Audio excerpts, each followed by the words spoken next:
Bonjour. Hey, salut. Salut. Je vais essayer de descendre avec. Mais d'ailleurs, ouais, c'était la question que je voulais poser en fait. Les surenchères là. Ouais. Est-ce que réellement ça crée une valeur? C'est une valeur réelle sur le... Mettons que par exemple, parce que regarde, je veux faire réévaluer la propriété là. Mais je sais qu'il y a eu de la surenchère dans mon environnement direct. Ouais.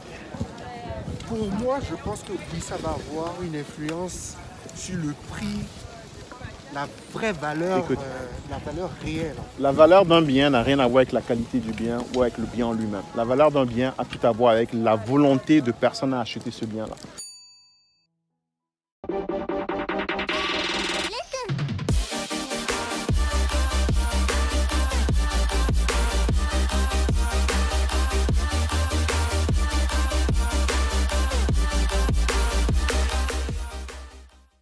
La valeur d'un bien a tout à voir avec la volonté de personne à acheter ce bien-là. Si tu as des gens qui sont intéressés par ce bien-là, s'il y a une population qui est prête à acheter ce bien-là, ton bien a une valeur. Même si c'est un condo qui est pourri, si c'est le seul condo qui est disponible pour 20 acheteurs, de facto, ton bien a une valeur. Oui, pour qu'ils les attirent, il faut qu'ils soient aussi dans un certain état qui répond à leurs besoins primaires. Mais à la fin de la journée, une valeur est définie par l'attractivité que le bien a sur le marché. Est-ce que les gens sont prêts à l'acheter? Donc, est-ce qu'aujourd'hui les biens sont surévalués? C'est un mot qui est très relatif parce que la surévaluation à la fin de la journée, c'est est-ce que le bien intrinsèquement peut être acheté par le marché? Est-ce qu'intrinsèquement il a une valeur qui est plus basse? Peut-être que oui. Mais la réalité, c'est qu'il a une valeur qui est marchande, qui est que le marché est prêt à payer pour ce bien-là. Et le marché est là. La question, par contre, tu dois faire attention. Est-ce que dans 5 ans, cette valeur sera là?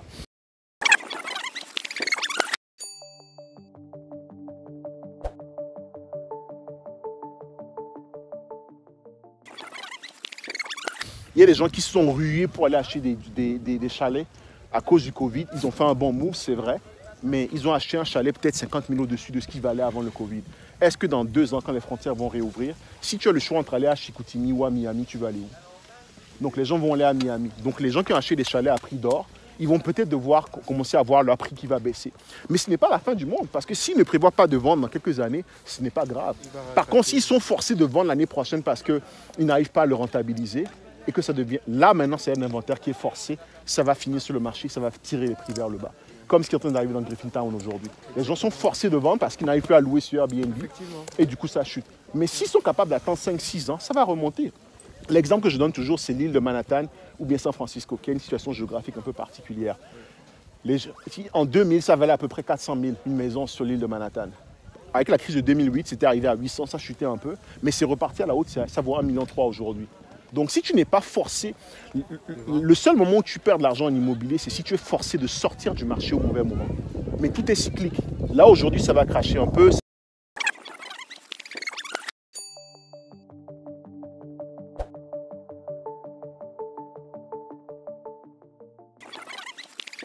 Ça va remonter dans 10 ans, 18 ans, on va avoir à nouveau le même problème. Le seul truc que tu veux t'assurer de faire, c'est de ne pas être forcé parce que tes finances ne sont pas bonnes ou parce que tu t'es trop endetté, ton leverage est trop élevé. Si tu n'es pas forcé de vendre, tu vas passer à travers la crise. Et pourquoi moi j'aime beaucoup le multilogement? Parce que le multilogement, c'est une combinaison de 2 choses. Une prise de valeur que tu peux forcer. Je peux dire que mon bien, je l'amène à 1,8 million, alors qu'il valait 700 000, juste en augmentant les loyers. Donc j'ai cette capacité-là. Puis deuxièmement, c'est des machines à cash flow. Le financement de base d'un multilogement fait que tu ne peux pas l'acheter si tu n'as pas un bon cash flow. Parce que la banque a des ratios de protection qui font qu'elle ne te financera que si tu as un bon cash flow. Donc ça veut dire que tu fais du cash flow. Donc si tu fais du cash flow, tu n'es pas pris à la gorge. Tu n'es pas obligé de vendre. Par contre, la personne qui achète une maison ou un condo pour un investissement, qui a un seul locataire qui n'est plus là parce que c'est un Français qui vient de l'étranger, qui n'a pas pu passer la frontière, lui va être obligé de vendre. Et lui, c'est ce que je suis en train de faire. Et lui va être forcé de mettre le bien sur le marché.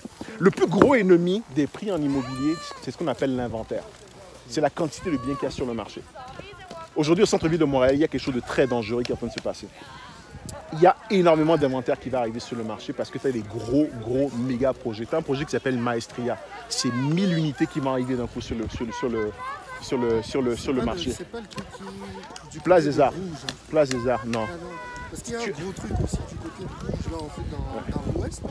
Non, c'est vraiment centre-ville. Place des Arts. Oui, bah ça aussi pareil. Tu as un autre produit qui s'appelle, je ne sais pas si c'est Mythe de la commune ou Mythe de la montagne.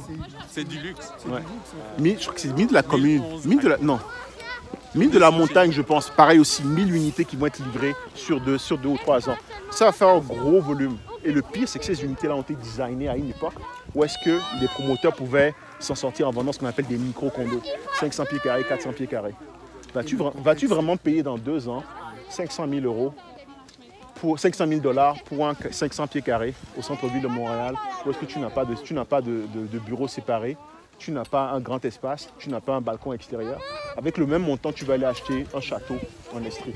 Et tu n'as pas allé au travail anyway. Donc l'Estrie, ça reste intéressant pour toi. Je dirais que c'est nuancé parce que ça dépend vraiment du type de clientèle.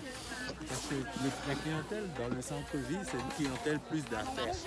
Aussitôt que les portières vont s'ouvrir, les hommes d'affaires vont revenir à Montréal. Et c'est pour ça que c'est petit. C'est des gens qui vont rester. Oui, mais tu n'as pas le droit de faire des Airbnb dans ces logements-là. Puis l'autre chose aussi, c'est que ce qui va se sauver, par contre, c'est les étudiants. Les étudiants étrangers qui vont arriver. Oui, eux, ils vont prendre ça. De court terme et qui sont prêts à payer des prix forts. Oui, mais un étudiant n'achète pas ton condo. Il va le Non, louer. c'est ça, il va Donc, louer. est-ce que le loyer que tu vas aller récupérer sera suffisant pour couvrir ton 500 000 de mortgage? C'est ça la question. Ouais. Donc, moi, personnellement, je trouve que ça peut être... Si tu sais acheter un bon condo, c'est-à-dire un condo... Puis moi, ce que je dis toujours par rapport au condo, c'est qu'il faut toujours prendre des unités qui ont quelque chose de spécial. Parce que les condos, c'est plein de frères jumeaux. Tu vas aller chercher l'unité qui a quelque chose de spécial, qui a un étage un peu élevé pour avoir une vue sur le Saint-Laurent, qui est dans un angle pour avoir une vue un peu à 180 degrés, qui a, par exemple, une exposition au soleil qui est intéressante, qui a un parking en plus, surtout quand tu es dans le Vieux-Port, qui a, par exemple, un bureau attenant à ton séjour. Parce que là, maintenant, tu viens de créer un produit qui est différent. Ce genre de condo-là, si tu peux les avoir à bon prix aujourd'hui, c'est un super bon deal. Mais si tu achètes le condo de base, standard de tout le monde, fais attention à ce que tu fais parce que quand ça va commencer à faire mal dans 2-3 ans, parce que la crise, là, on n'a pas encore vu. Hein. Là, aujourd'hui, tout le monde est sous perfusion avec le PCU, le ci, le ça. J'ai mon partenaire qui dit souvent, on allait déjà vers une crise économique. Et ce qui s'est passé, c'est que on était dans une voiture, on fonçait dans un mur. Puis ce qu'il y a eu, c'est qu'il y a eu, le conducteur a eu une crise cardiaque. Donc là, il a arrêté d'accélérer. Mais la voiture continue à avancer vers le mur. La vraie crise économique, on n'a pas encore connue. Là, on est dans la crise du Covid. Mais la crise économique qui était due anyway, elle va arriver pareil.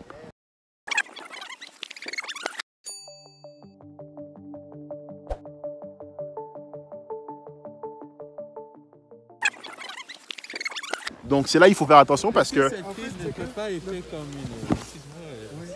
Est-ce que cette crise ne fait pas effet comme une guerre? C'est-à-dire, on dit pour relancer l'économie, il faut faire une guerre.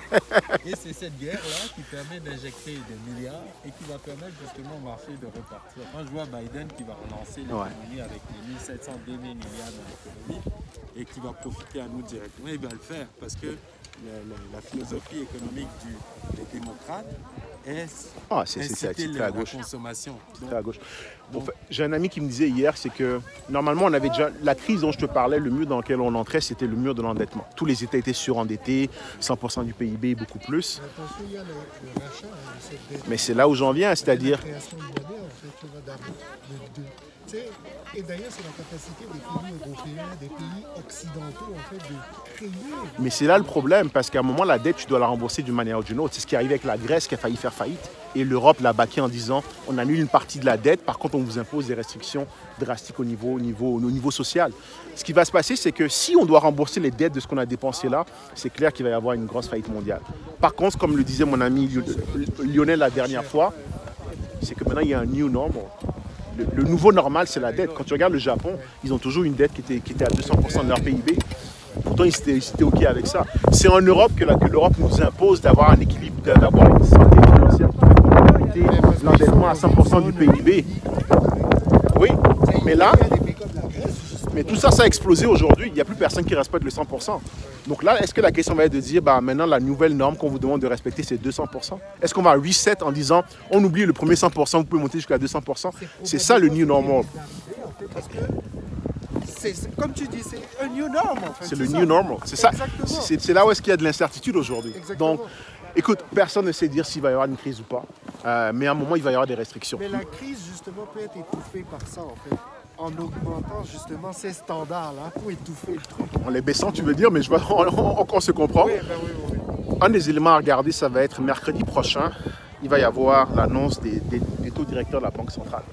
Donc on a 3 options. Soit ils vont baisser les taux, soit ils vont augmenter les taux, soit ils vont les maintenir. S'ils baissent les taux, alors qu'ils sont déjà excessivement bas, ça veut dire qu'ils sont très inquiets pour l'avenir. S'ils augmentent les taux, ça veut dire qu'ils considèrent qu'on est plus ou moins sorti de l'auberge et qu'on va repartir vers le haut. S'ils maintiennent les taux, ça c'est dangereux, parce que ça veut dire qu'ils ne savent pas, qu'ils sont dans l'incertitude, qu'ils sont dans l'attentisme. Et il n'y a rien de pire pour une économie. On est go? Yes.